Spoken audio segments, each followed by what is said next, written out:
Hi, everybody. This is another one of the Seekers Find Us interviews, talking about people's spiritual journey. And today is a bit different because I'm actually the interviewee, not the interviewer. And it's Pierre who's going to ask me questions, who offered to do this and said that would be a good idea. So at first I thought my own journey wasn't so interesting, but then he came back and said, look, I really feel you should be doing this. So then I said, yes, so here we are. So I'll hand over to you, Pierre. Go ahead. Thank you, Grace. Thank you, Grace. Thanks for offering me this. It's going to be really fun. You know, I'm not a professional interviewer, but we're going to have fun. And the reason I thought it would be interesting is because we had a conversation about a month or two ago, and you were on fire as far as we were talking about, you know, spiritual paths and a bit of my path and a bit of your path. And I said, wow, this is really interesting. I wish you would have recorded it because it would have been really, really good. But here's our second chat. So yeah. So I don't know. I guess maybe we should start with, go back to the beginning. What has been your spiritual path? Sometimes people come into spirituality at a very young age without really knowing that's what it is. It's only in hindsight that they say. And if I could mention something that we've talked about before, I'm a professional musician. So I've told you that, and I tell everybody that my first spiritual path has been music. Because anybody who listens intently to music, as a listener or as a performer, it's a spiritual experience. If you're really listening to something deep, it can be. And I know that you're a musician too. You played a lot of music when you were young. I forget if you played piano or violin or. I played the violin. Did a lot of classical music. I also sang in choirs, very good choirs. Yes. You still do a lot of singing. You do a lot of kirtan. You accompany yourself on the harmonium when you do your meditations. So that's really that's important. More chanting, it's yeah.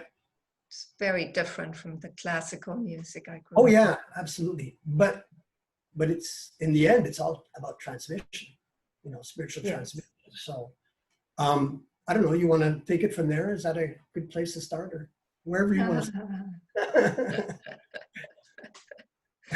Well, I would say, as a child, I grew up in a very religious family. My parents are both Christian and very religious, still are. Okay. And very inspired, actually. They're not kind of by the book, although they're also by the book. But they're very alive in their religious practice and beliefs. And so I kind of had I grew up with that, and it was like taken for granted that there was God and there was this other realm that you could relate to that was real. So when I was younger, that's the form that this spiritual life took. And then I totally dropped out as a teenager and lost all faith, lost kind of any spiritual connection, really. And I was quite depressed as a teenager because of that. I think I just didn't know how to live my life, and so what came to the rescue at that point, and the only thing at that point that was still true to me was experiences of unity when performing live music, like singing in a concert or playing with others. So there was this experience of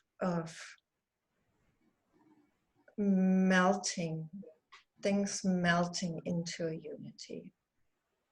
that Wow. that Right. I had sometimes, but I had no reference point for that. So that was just what it was. And, it's only way later that I understood that that was an experience of unity.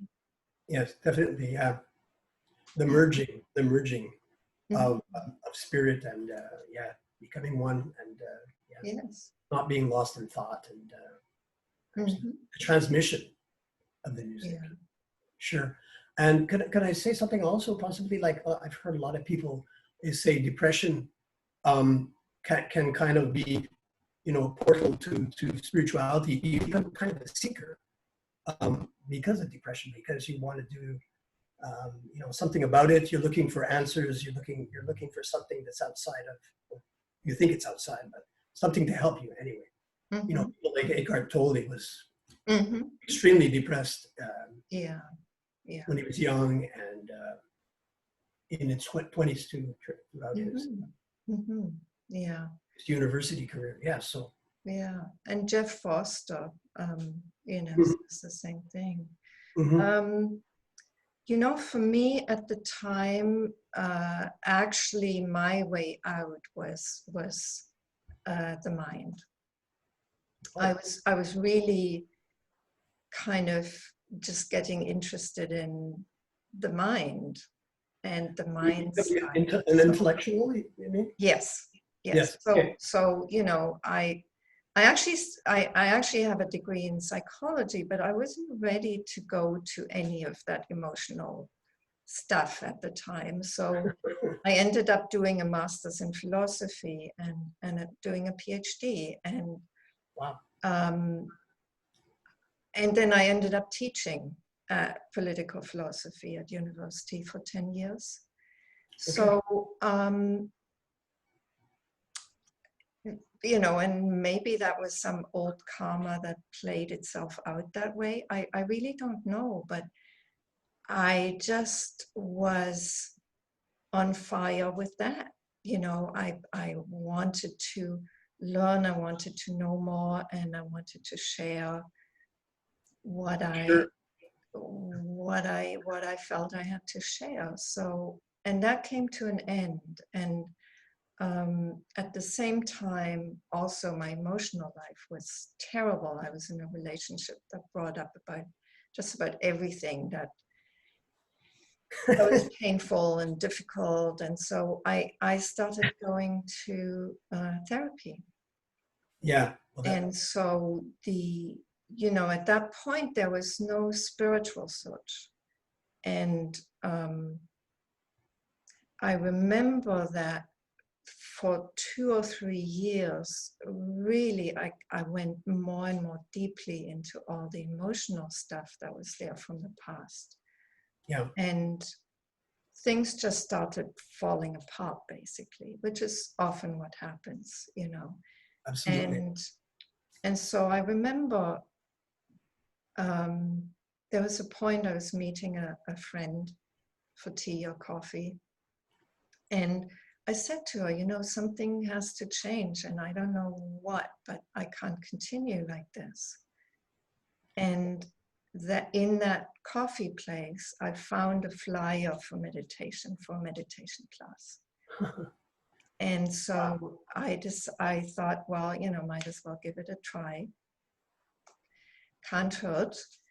And in the first class of that course, I went into bliss. I was just like this, I went home. Yeah. And so that got me hooked, that got the seeking started. Yes. Yeah. Even though at the time I didn't even know that that was going to lead me into spirituality. All I knew was it just felt good. And, so I wanted more of that. Sure. So and the Buddhist class, the class was offered by a Buddhist community. So over time, I kind of opened up to that and was in a Buddhist context for a long time, for about 9-10 years, something like that. Wow. That's a And lot of seeking.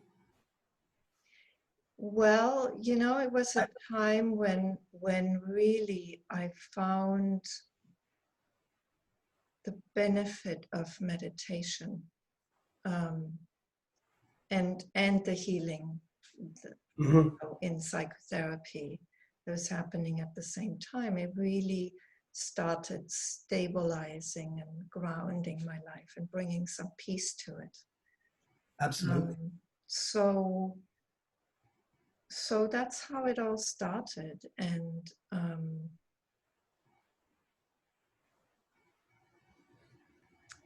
it really, it was really a very slow kind of unfolding. You know, we're talking years and years and years of a life that was very busy, because, you know, when you're teaching, you're kind of in that more than full time.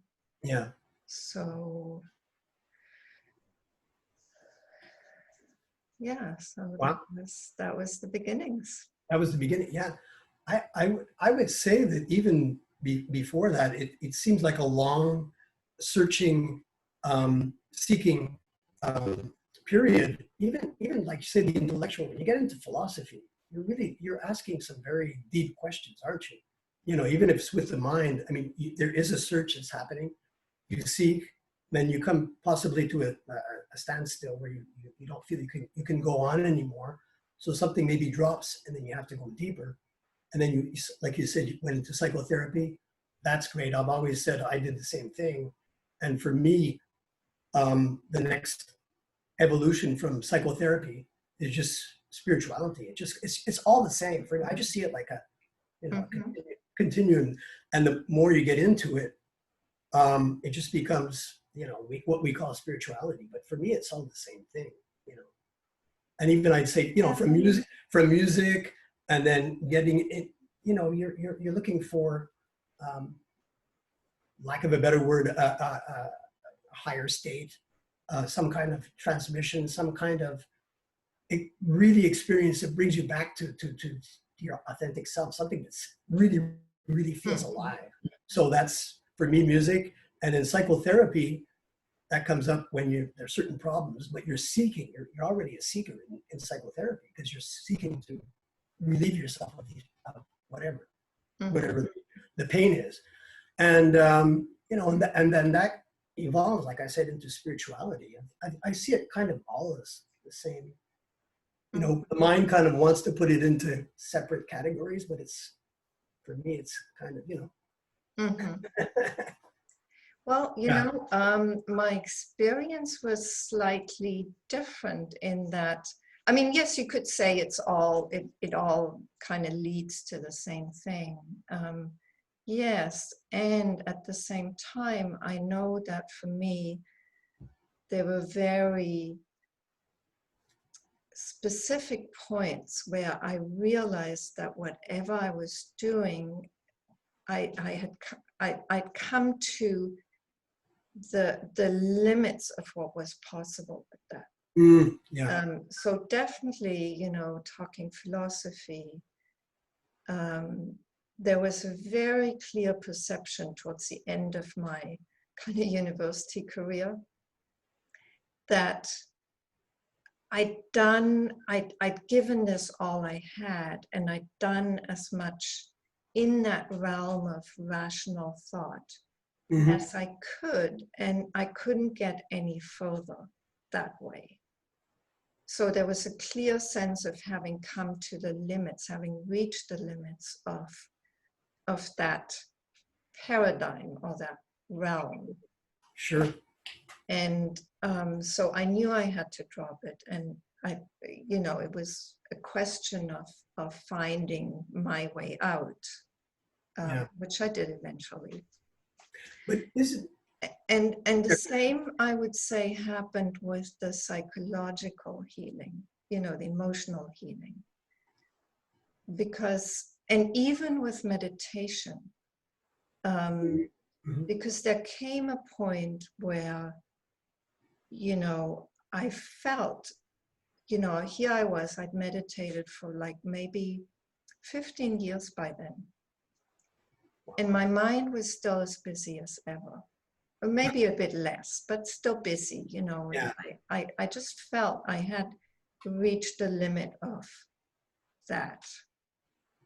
And there was a very clear sense at that point that I needed help, I needed a teacher.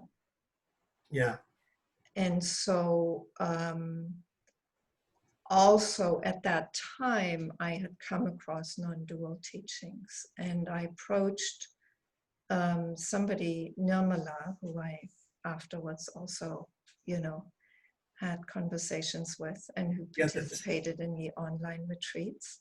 that's Gina Lake's husband. Yes. Yeah. Yes. And he did a kind of spiritual mentoring at the time. He still does, Right. Yeah. which was very helpful. But I really felt I needed a teacher, and so eventually I met Gangaji, and Yeah. it was very clear, you know, I fell in love with her. I mean, there's nothing I could do about that, you know. It's Oh just yeah. like, She's just wonderful. like that. Yeah. She's beautiful. And so there was at that point, I knew I'd found what I was looking for. And there was a huge heart opening. You know, there was just this kind of sense of, now I'm home. Wow. This Yeah. is it. Would you call that a heart awakening? Was it a heart awakening, or just like say a gradual heart opening, like you say? There was a definite, I'd say there was a definite heart awakening to this, whatever that was. I didn't know that clearly at the time. And, you know, it was kind of mixed in with this love affair with my teacher. Yeah. You know, and at first maybe I was even more in love with her than with the teachings. I don't clearly remember. I know there was a confusion though. Yeah, that happens often. Yes, I think that happens often. Yeah. And the confusion came undone over time, because it's about, I can't remember how many years I had been with Gangaji very intensely. There was a very clear sense, inner sense, that I needed to find my own languaging, my own way with all of these teachings. Okay. So, away from Gangaji at that point? Yeah. Do it on your own? Yeah, and actually this is when I started the online retreats, because, you know, I had so much joy in speaking to these different teachers, all non-dual teachers. Sure. But having a sense of each of them having their unique expression of truth, you know, their own languaging, their own way of talking about it. And yet they were all talking about the same thing. Yeah. And that to me at that point was a real, you know, it was kind of a different love affair. You know, it was a love affair with the many blooms, the many flowers that this took, you know, that this kind of expressed itself in. Yeah. Love affair with the absolute. Yeah. Yeah. And all its flavors. Yeah. Yeah. And you know, in that I was also, you know, myself just, it was a very gradual thing, you know, you keep opening.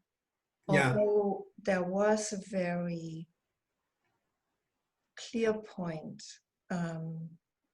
that was when I was still with Gangaji, where there was a sense of, I could see the turning of the searching, you know, the turning of the engine that kept me searching. It was in meditation, and it got very quiet,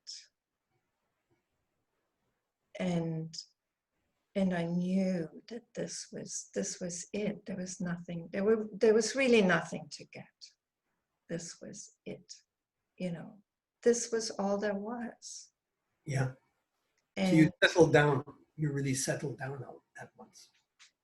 it was an insight, that in itself, I'd say it's still working itself out. Mm-hmm. It's never finished, is it? It's never finished, Like life is an evolution and it's never finished. And music is the same thing. I remember when I was young, I thought I played for, 5-10 years and I'd be a great musician, and that was it. And my God, that's like 50 years ago, and it's still, it's ever evolving and ever changing and yeah, ever deepening. yeah, So that was, so what you, I think, just described sounded like a heart awakening that you had when you were with Gangaji. I could say that, and like a gradual, not necessarily a sudden big outbreak experience of awakening, but more of a gradual. It's interesting because I think it's always both. Mm-hmm. There are moments when things clearly kind of open up big time, and then they can open up hugely, like you can have this huge awakening and it's solid, from now on. But most people don't. I think most people have these awakenings, in different ways. It's like, for sure, when I met Gangaji, something in the heart just got blown open. Wow. And in that, there was also a sense that I could no longer rely on my mind, which I had until then, Mm-hmm. So there was just this knowing that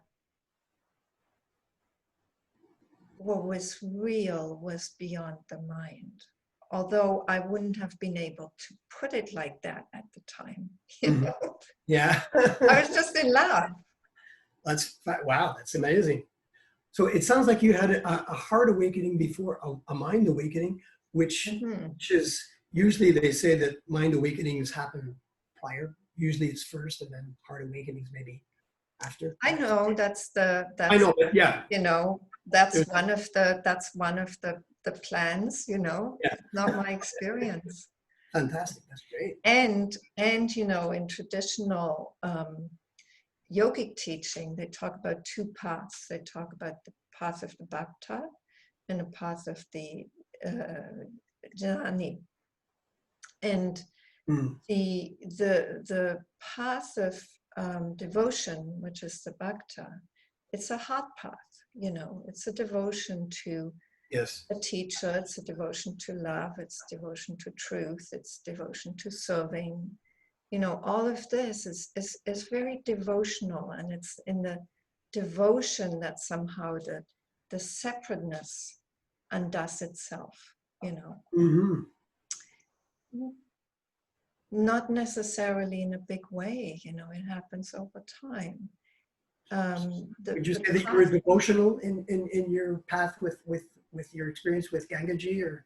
Yes, it was totally devotional. Okay. Absolutely, and for me, the devotional element has always been stronger than the knowing, which is an interesting thing to say for somebody who was an academic, right?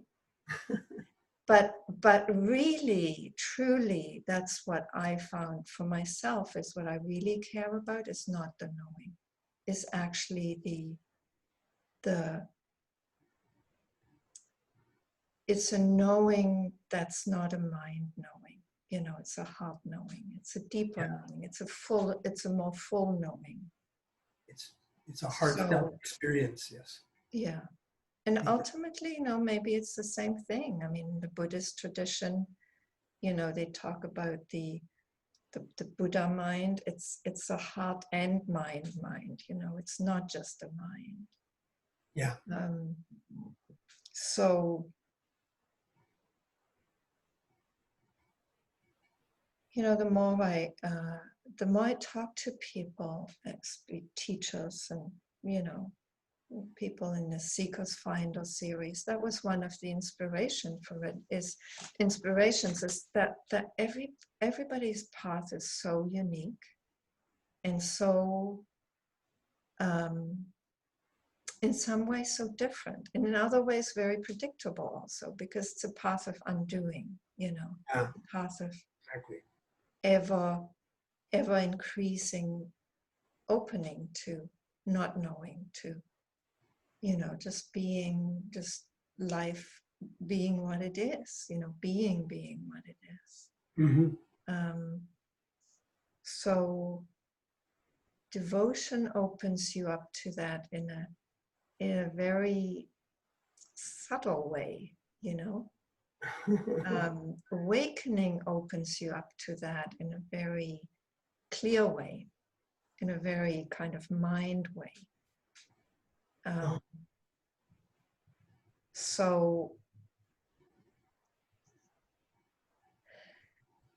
there was a need at some point to really ask that question: who am I? Okay. And I sat with that, daily, for, I can't remember now, maybe a year or two. And in that asking, what came to be more and more clear is the light that was asking that question, that was calling me home. Okay. It was like it just revealed itself over time. And again, that was very gradual. So there wasn't any big moment of just seeing it all, It was more like just very... It was a gradual knowing, just a very gradual knowing. It's a kind of dawning, it dawned on I like that. I like that word, yeah. Yeah, it sounds good. I've always been very slow, so things just come slowly here. Aren't we all so slow? We get so frustrated with ourselves. Why am I not, getting better or deeper or more spiritual or whatever, a better musician or whatever we aspire to do? Aren't we always? I mean, I teach music all the time, and all my students say that, I'm not evolving fast enough. This is not happening. So I said, well, you just got to give it some time. It is an unfolding process, like you said, and it's never ending. So it sounds like, for your path was like kind of like a heart opening, and then again, we're just putting terms on it, maybe heart opening, and then we came more to the mind opening, or of course they're all at the same time, with the I am inquiry that you did for a year or so. And you just continue, I guess. You just continue. Well, it doesn't seem like a search, but it's no longer a search for you, but you continue the path. It just keeps evolving. Yeah. Yeah, it's like there's something very good that Nirmala said at some point. He said, there's a path to truth. And actually, I think it was Almas who he had it from. I think Okay. that's what he said. Anyway, there's a path to truth, and then there's a path with truth. And the path with truth is no longer a seeking, it's like there's no seeking in that, but it's still an unfolding, because there's a human reality that happens in time, and there's all the conditioning that's there, and Absolutely, yeah. the limitations that are there based on our past, and conditioning. Past traumas and conditioning. Yeah. And sure. So, you know, all of that has a way of unwinding over time.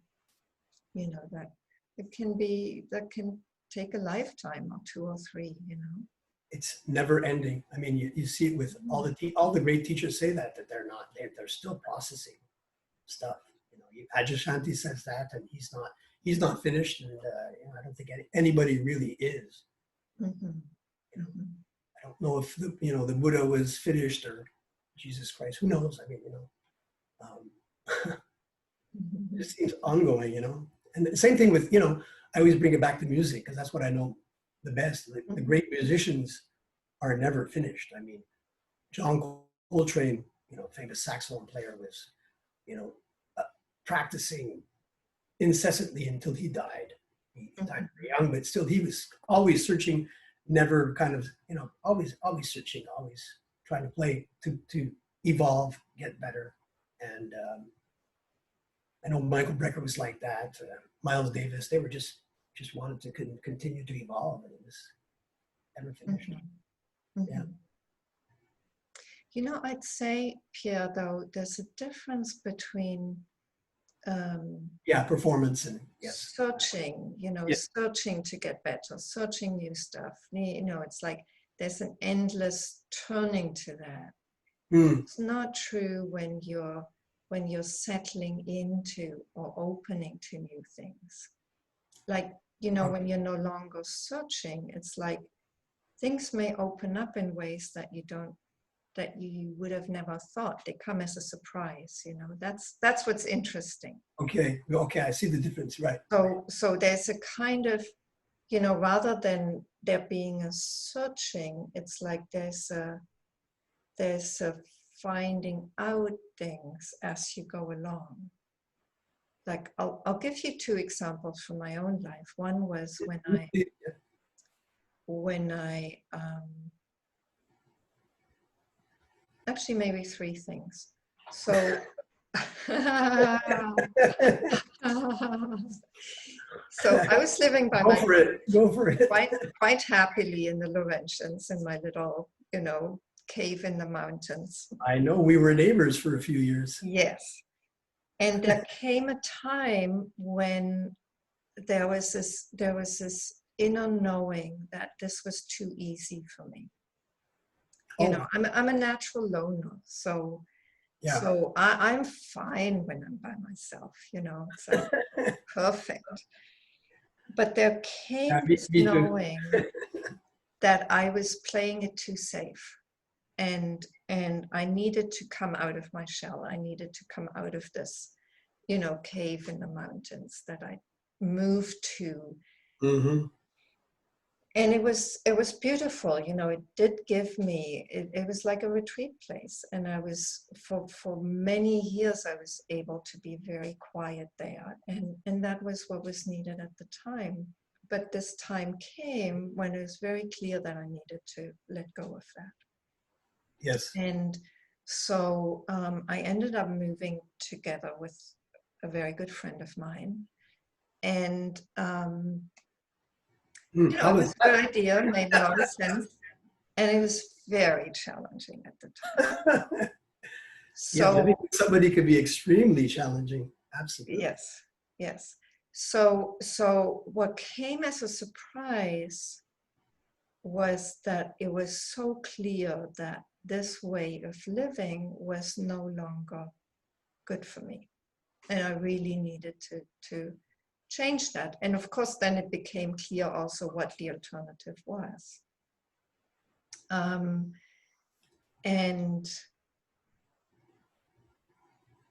sometimes deepening happens easily, and sometimes it happens through really facing challenges. And this was big adversity. A very big challenge for me. Mm-hmm. So that was a bit of a surprise, because I knew her we knew it, we've known each other for a long time, so we thought that would be relatively easy. And we'd been living before together in London, and that worked out quite well. So, you know, who would have known that it would be so challenging this time around? Different times. And so how is it now? I think it's been about 3 years or something. It's coming up to 4 years this fall. It's, you know, it's quietened down a lot, but it's still, you know, it's still a learning ground for me. Yes.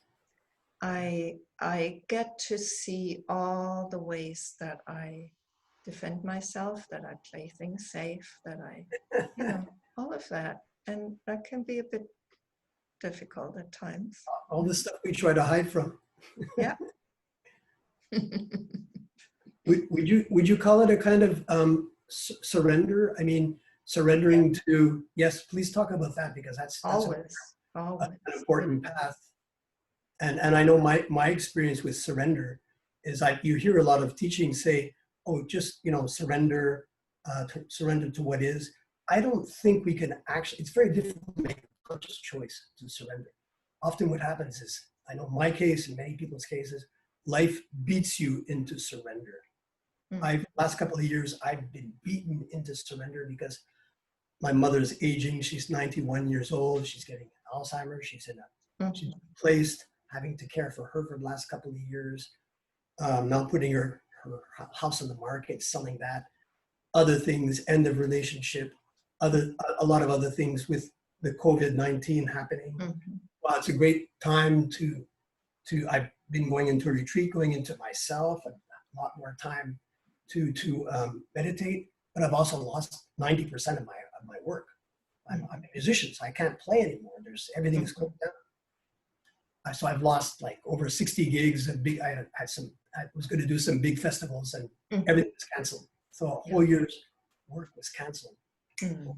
So what I'm saying basically is, this is all like, life has just pushed me into surrender. I'm just like, okay, I don't have it within me anymore to kind of fight. But the struggle in me is kind of going like this.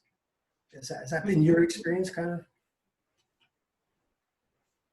Well, you know, I think the impulse to struggle with life gets more and more subtle. And, you know, the kind of resistance that we put up at the beginning, it's so obviously not serving us. So the resistance becomes more and more subtle too. And, you know, the habit of saying, okay, well, so this is happening. So, you know, say, you know, I have a conflict with my dear friend, Wendy. So that's happening, you know. And she has different ideas about what to do with the garden than I do. So that's happening. Right. And so, you know, the impulse may still be to be pissed off about this. And I am. And, you know, and then I kind of just, I realize it's no point, you know. Yeah. So at some point that kind of goes. But, you know, I have to admit, I have a tendency to get pissed off, to get angry with things. Sure. Know? Absolutely. So that's still happening. And every time I get to kind of just say, okay, well, here we are. Yeah, that'll probably always continue. I mean, you could always get, you know, the anger comes up or whatever, and you deal with it. The thing is not to, you know, try to, you know, spiritually bypass it or something. You're trying to, you know, meditate or something like that. You just got to really go into the feeling, feel it, and let whatever happens, and then, you know, move on from that. But never denying that feeling, and never say, like, say some people may say, oh, I'm angry, but I'm too spiritual to be angry, so I won't, you know, I'm going to put that aside. So, oh, it doesn't bother me. You know, that's not true. I know. I mean, you know, I know that you know that. Yeah. Has that tendency to spiritually bypass once they've discovered, you know, that that's possible. So the deeper surrender and learning then is to not bypass, you know, and to really let yourself experience what this is like, to be angry, to be pissed off, to be sad, to be disappointed, you know, whatever it is. Yeah. Okay. And to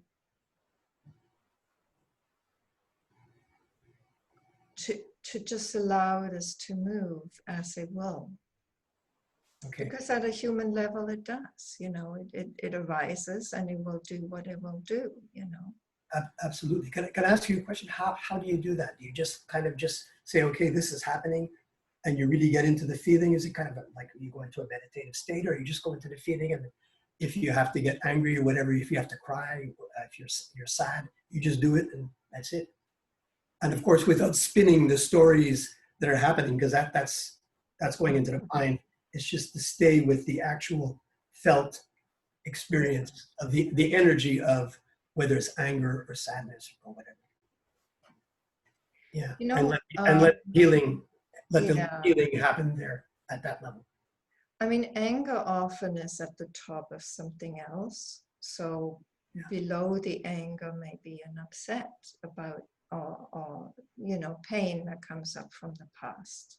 Yeah, Or just or sadness often. sadness about this being as it is, you know, because, and that in itself is still a reaction, right, to what is.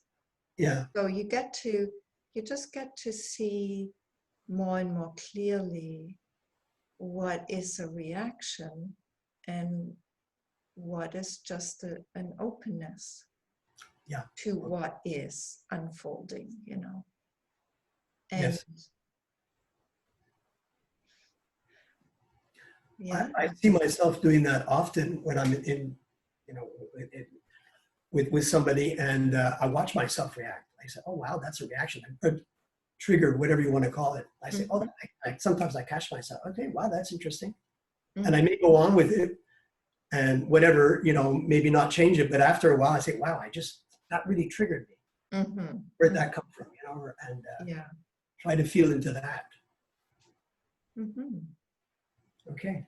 So you were talking about three different. Is that the first one? I lost count. I don't know where we are anymore. Yeah, that was the first one.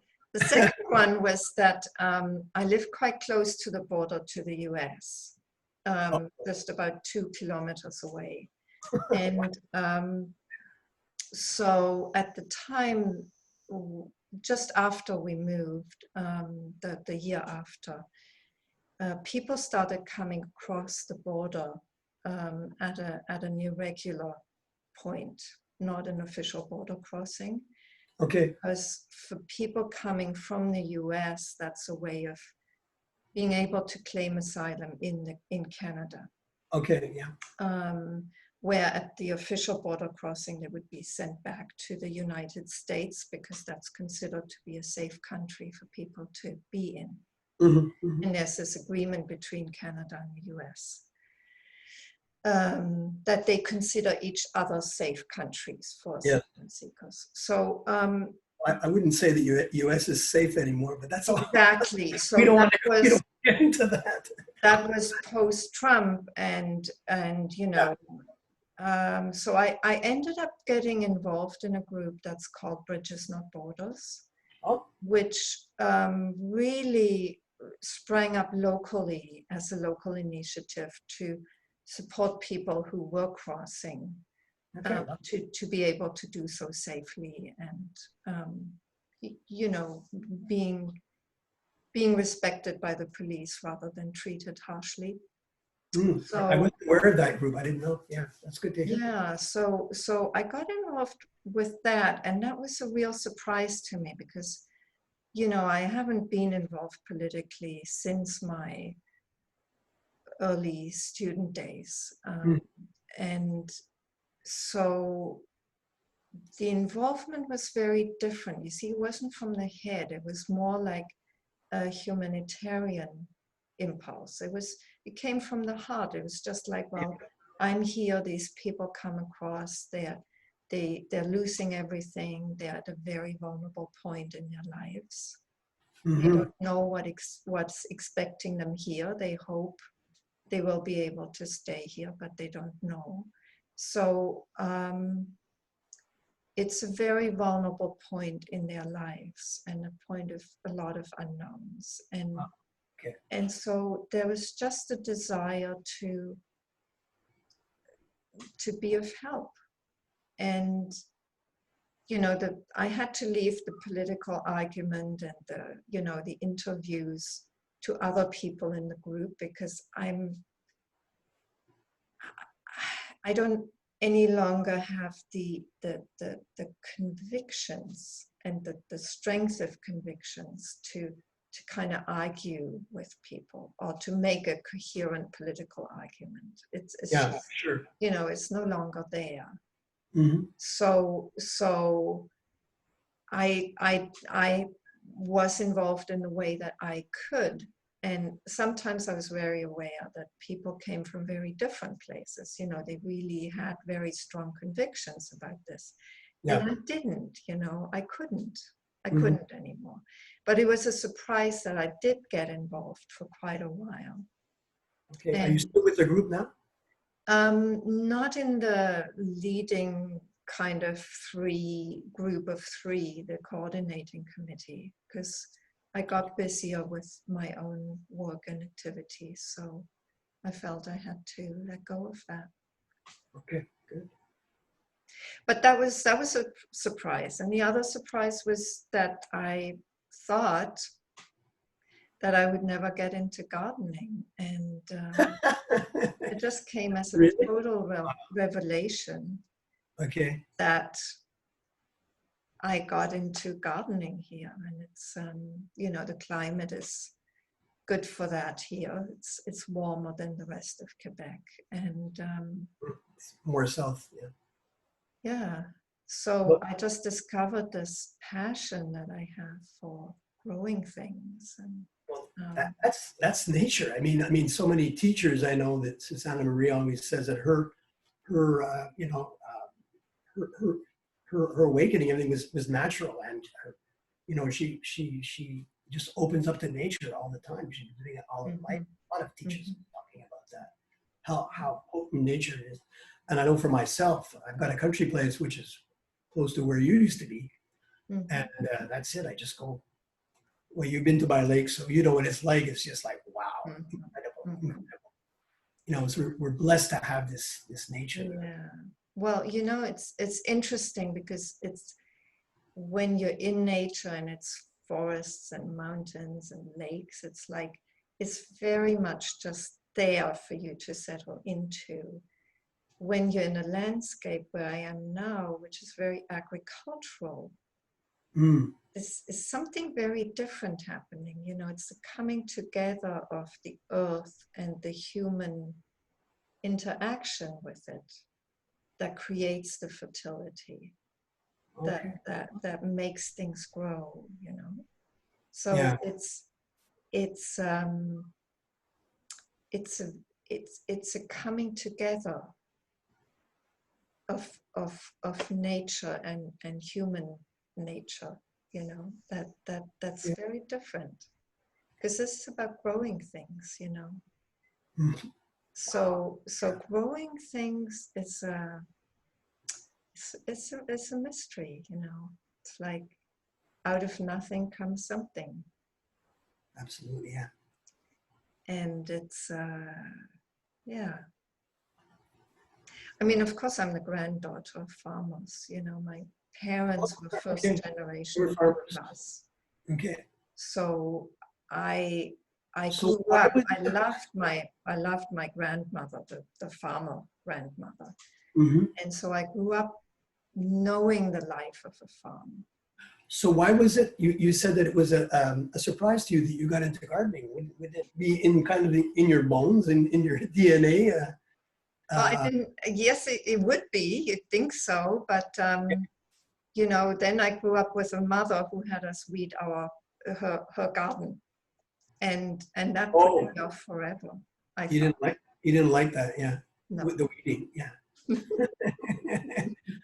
Well, you're doing it at a much more mature level now, and you're not forced to do it. So Well, basically, I had to discover, it's interesting because, you know, whatever you discover about yourself, in a way, it's very impersonal. You know, it's like, it's just there, and you find out it's there. So, you know, my mother was she's all about flowers. So, you know, she had flower beds Yeah. and my father's the one who started growing food in what used to be a vineyard outside of the town that they live in. And now in his garden, in his late 80s, he's still growing stuff. Wow. So, but at the time, you know, when I grew up, my father was, you know, working and providing for the family. He wasn't doing any of that stuff. Sure. Yeah. So, you know, all I knew was that I didn't like what my mother was doing. I wasn't drawn to that at all. And discovering that I was drawn to growing things really came as a surprise, because I didn't know it was there until I found out. Yeah. You see, and there's a lot of things that we end up doing that we would have never thought we would. Yeah. Because they just happen that way. So, you know, life becomes much more unpredictable because it's no longer predicted by your habits and beliefs and right. And you're pushing, relentless pushing and striving for. Yeah. It's So more, like you said, an unfolding. it's like, yeah, you discover what is alive in you, you know, and you follow that, you go with that. And that may be very different from what you thought was there, or what your idea was of who you were, you know. It's a much more potent, mature way of living. I don't know, it's more mature, you know, it's more alive. Okay. Authentic then. Well, authentic is an interesting word, you know. Authentic means you're true to yourself, but what is that self, you know? And really, that self reveals itself moment to moment. If you don't take your cues from the past, in terms of what you've done in the past, you know, what you know of yourself, then you find out as you go along, you know. So there is no knowing until it's happening. Okay. It's a very, you know, it's very open. It's a very open way of living. You know, very.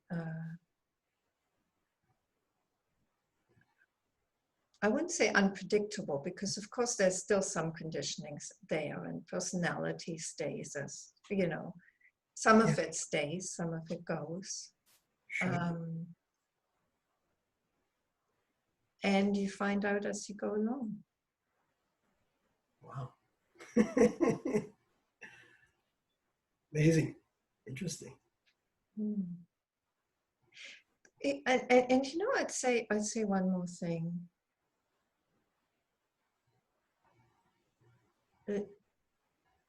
There's no judgment in that anymore. No self-assessment. Am I doing well? Am I not doing well? You know, if I still get angry, does that mean I'm not alive? I'm not awake? Well, it is as it is. You know, there's like there's just like an acceptance of this being as she is, you know. What a blessed relief. Yeah. Wow. And you know, if sometimes I get into evaluating myself, it always ends up bad. So, you know. It's no good idea anyway.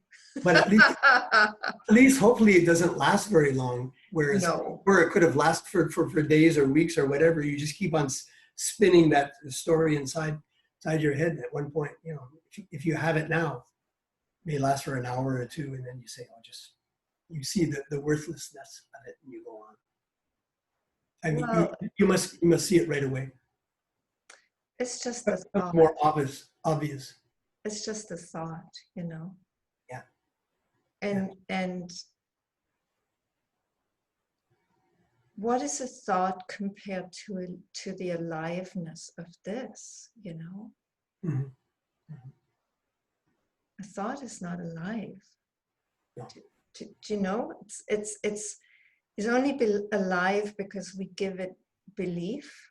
Well, that's it. If you pay attention to it and you spin a story around it, that gives it life usually. Mm-hmm.